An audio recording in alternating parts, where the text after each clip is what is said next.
Exercise number 2. Words, words said a character in a well-known play, full stop. So much was said, so little done, full stop. In a way, our life is made up of words, full stop. It is through words that we give expression to our ideas, and through words that we can keep in touch with other people, full stop. We may write the words for others to read, or we may speak the words for others to hear, but in either case it is through words that we have been able to pass on to others the thoughts that are in our minds, full stop, new para. Are words quite necessary to a highly developed state of thought, question mark? Are they necessary for the development of men to a state of increased knowledge and comfort, question mark? Can we, indeed think without words, question mark?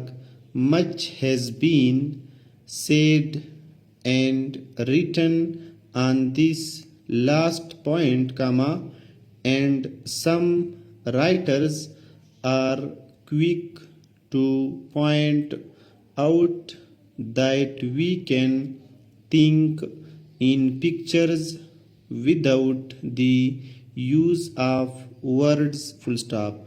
Others believe that our thoughts are dependent upon words, that we do not think of the thing itself, but of the words representing the thing, full stop. Certainly, if we stop at any moment and ask Kalun, what was I thinking of then, question mark, we find that we have been using words in our thoughts, full stop, new para. The use of words is one great difference that sets men apart from other animals, full stop.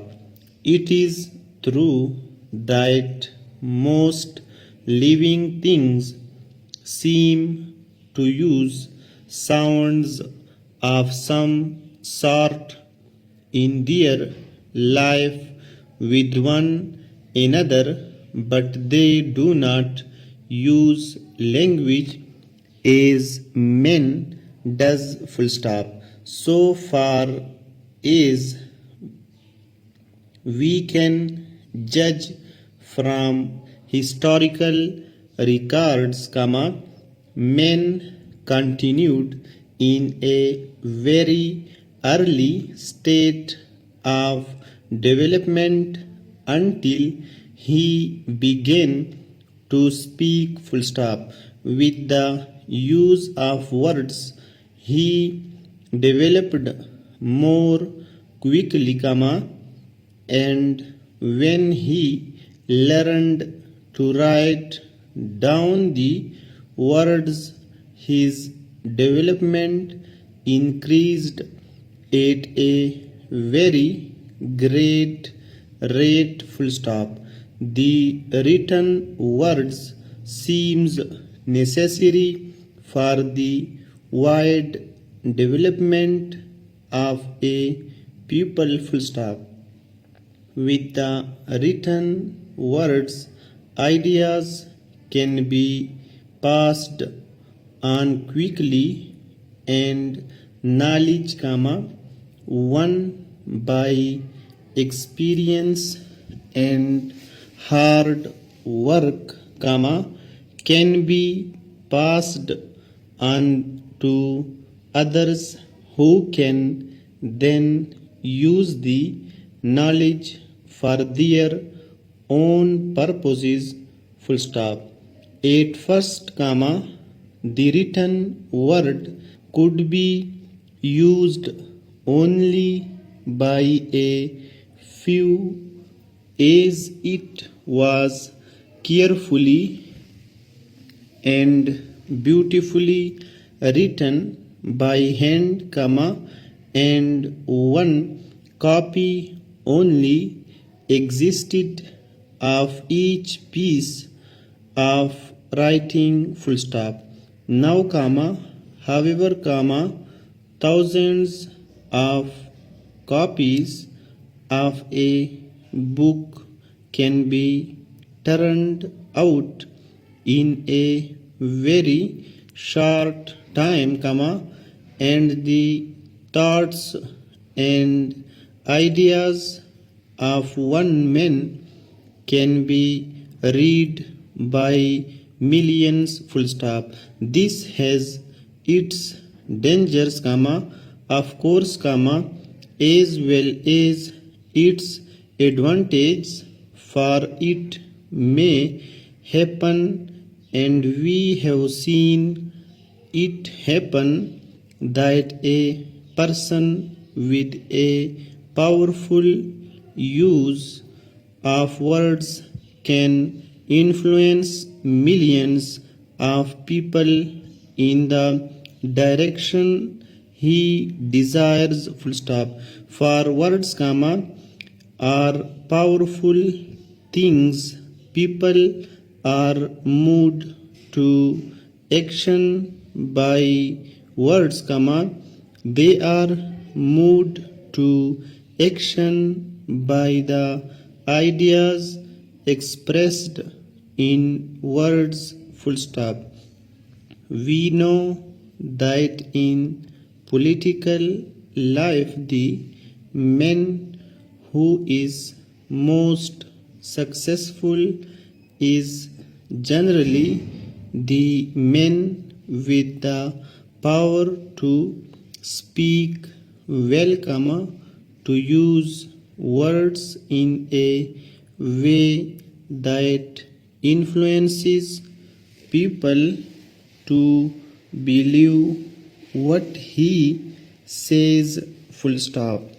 We know that in business, the best salesman is the one who can overcome his customers with words, who can make them believe that what he has to sell is better than what other people have to sell, full stop. The successful writer is not always the one who tells the best story, but the one who can best use words to express his ideas and the feelings of his characters, full stop. New para. Nor are shorthand writers any less dependent upon words, full stop. Shorthand writers depend upon words for their very existence, is shorthand writers, for without words there is no shorthand in the sense in which we understand it, full stop. Even the old picture writing was a form of shorthand, for one picture had to express quite a long story, full stop. The modern shorthand writer is like the successful story writer, the successful salesman, the successful man in political life. He depends for his success upon his knowledge of words, and the use he makes of his knowledge, full stop. The successful shorthand writer must understand and be able to use a very great number of words, and he must know the words used in a very wide field of subjects, full stop. For the shorthand writer, life is indeed a matter of words, words, full stop.